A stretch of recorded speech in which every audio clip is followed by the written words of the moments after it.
Hello, my friends, and welcome back. Thank you very much for being with me again today. How about a little spy recruitment activities?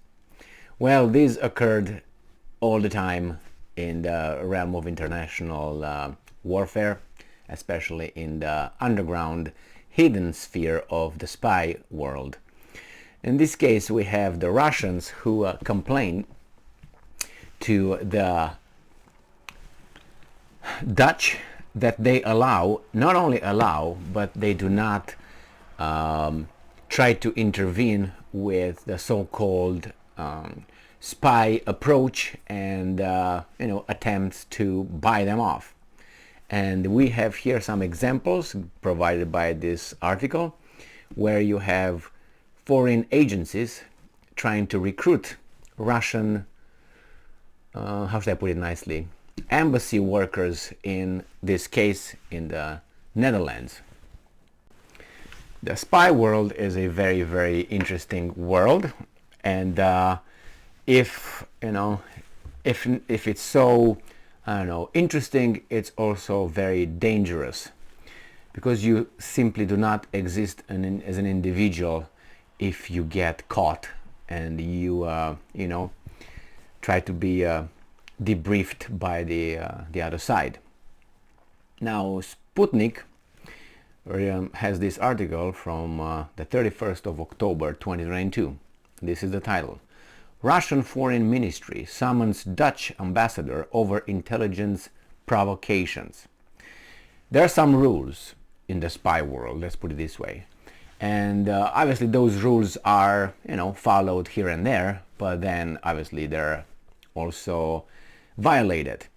And the thing is, what are you going to do about it? It's always coming down to, okay, what are you going to do about it? If nothing, all right then.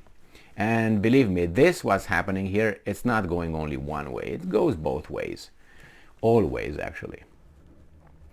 The Dutch ambassador has been summoned to the Russian Foreign Ministry on Monday over provocations against Russian diplomats by foreign intelligence services, the ministry said. So on the territory of the Netherlands, the Russian diplomats are approached by foreign intelligence agencies and try to recruit them. Not something, it's like, they like it or not, that happens both ways, always, you know what I mean? Everyone does it. And I'm quoting: the Dutch ambassador to Moscow, Baskur Plunk, was summoned to the Russian Foreign Ministry. A strong protest was expressed to him in connection with the recruitment approach by UK intelligence services to the military attaché of the Russian embassy in The Hague on October 20th. Ooh, that's hot. Right now, during the conversation, it was stressed that such provocative actions are unacceptable, contradict the Vienna Convention on Diplomatic Relations of 1961. That's more like a guidance. Let's put it this way. And hinder the normal functioning of Russian foreign missions, the ministry's statement read. For these guys, rules and protocols are as a guidance, is a suggestions. They are suggestions. For us, there are laws, and they are, for them is suggestion, or just for us to say, okay, this is the basic line we should all operate within. This is the framework. All right? They all cut corners. They all, violate it. But I'm not trying to defend anybody here. I'm just saying that they all do it. But it's interesting that these guys in the Netherlands started to intensify their activities. In recent years, foreign intelligence services have committed several provocations against Russian diplomatic employees in the Netherlands, the ministry added. And I'm quoting: in recent years, several such provocations have been committed against Russian employees in the Netherlands by foreign special services, which, as we see, feel themselves at home on Dutch territory. In December 2018, representative of the CIA, the US Central Intelligence Agency, approached a diplomat of the Russian Permanent Mission to the OPCW which is an organization for the prohibition of chemical weapons, in a park. Maybe they just want to play ball. In December 2019, they persuaded an attaché of the Russian embassy to cooperate in the closed zone of Schiphol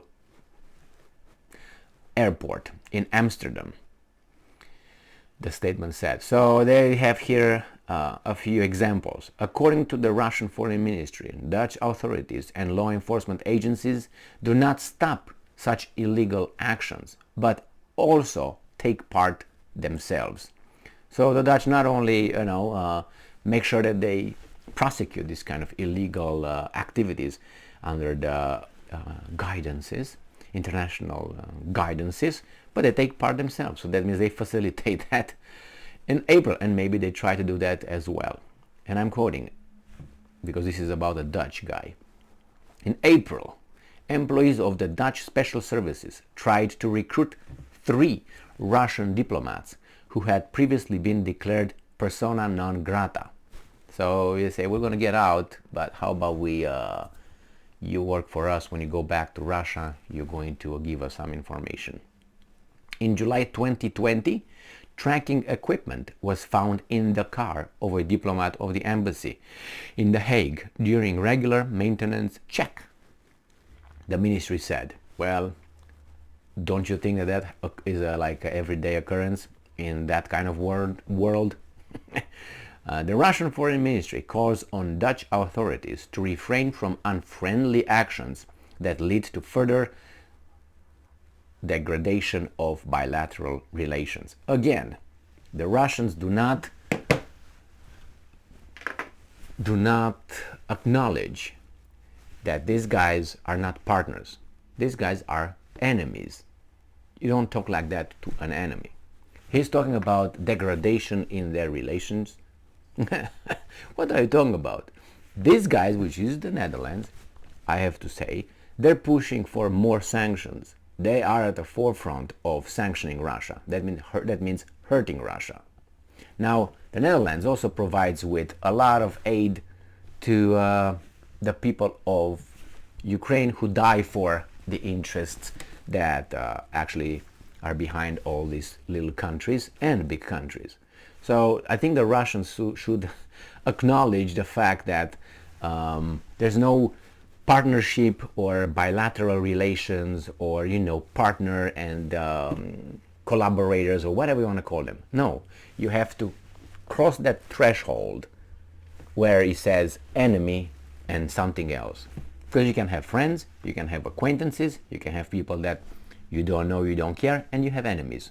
You have to cross that into enemies here and treat them accordingly. Now, probably all these declarations are just made for us and for the, let's say, world community to see that the Dutch are doing something that everyone does it.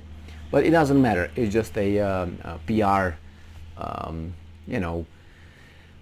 attempt to portray, for good reasons here, the Dutch as being as they are.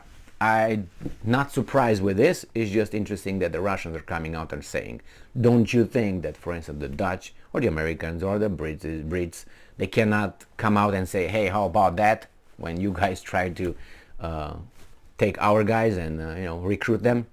Anyway, these things happen, and more than that, the interesting is this is nothing very, oh my God, out of the normality. The abnormality, which is not abnormality, is when they abduct you. So when they conspire you and they know who you are, they follow you, they try to buy you, that's the first step. And then after you deny or anything like that, they could also take you nicely in some little cars and vans if they want, and they get you a special location and they debrief you. Debriefing goes in a certain way. It's gradual debriefing. It starts with, hey, how are you doing? Here's a coffee. Just want to talk to you. And it escalates in either releasing you, maybe, alive, or never releasing you alive, and nobody will hear from you. Or you just switch sides, and that's a traitor. You become a traitor to your country. So in this case, these attachés and diplomats, Russian diplomats, informed their authorities, their superiors, hey, this is what happened, and that's how they found out about it, obviously. Now, you don't know if they're not double agents as they are, because once you're over there, you're, I'm assuming that these guys were not just employees driving a car through Amsterdam and going to the red neighborhood or whatever that's called. Anyway, red light something. So it's just, that's the way it works. And on the other hand, this guy say, hey, they tried to do it, but I actually is already on the payroll of the other ones, and they don't know it, but you're going to be followed. They are followed. I mean, you, let's say, doing your job somewhere else and you're activated, you are under supervision by your own services while you do what you do. Because you could be double agent and I'm your agent, but actually I'm yours too. And that's how it goes.